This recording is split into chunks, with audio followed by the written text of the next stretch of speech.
రేవంత్ రెడ్డి వాళ్ళ సన్నిహితుడు భార్య, బిజినెస్ పార్ట్నర్ భార్య. కొత్త ఆమె పేరు వినబడతా ఉంది.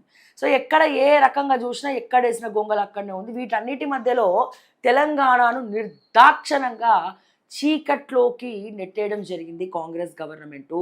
సో ఏమైపోయింది ఇప్పుడు? బీజేపీ వాళ్ళు 2025 సంవత్సరంలో మాట్లాడలే, కాంగ్రెస్ వాళ్ళు మొత్తం దోచుకోవడమే పనిగా పెట్టుకున్నారు.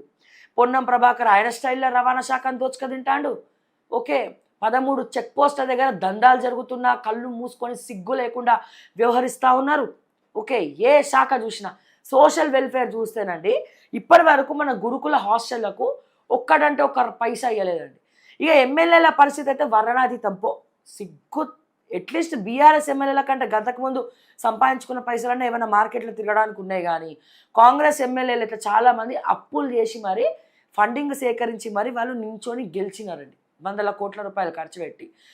అట్లీస్ట్ ముఖ్యమంత్రి ఏమంటారంటే నియోజకవర్గాల ఫండ్ బట్టి విక్రమార్క రిలీజ్ చేయలేనటువంటి దుస్థితి.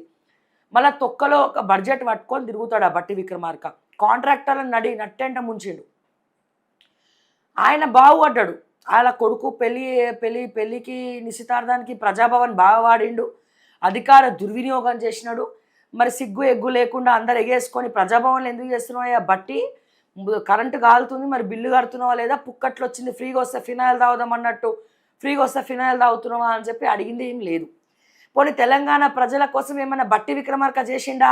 అట్లీస్ట్ ఫైనాన్స్ మంత్రిగా ఆయన బడ్జెట్ ఇవ్వడంలో బడ్జెట్లో ఫెయిల్ అయ్యిండు, పైసలు ఖర్చు పెట్టడంలో ఫెయిల్ అయ్యిండు, తెలంగాణ పథకాలను ప్రజలకు తీసుకెళ్లడం సమన్వయంలో ఫెయిల్ అయ్యిండు, లెక్కల మంత్రిగా లెక్కలు రానటువంటి తిక్కల మంత్రిగా పేరు తెచ్చుకున్నాడని మాత్రం క్లియర్గా మనకి ఇక్కడ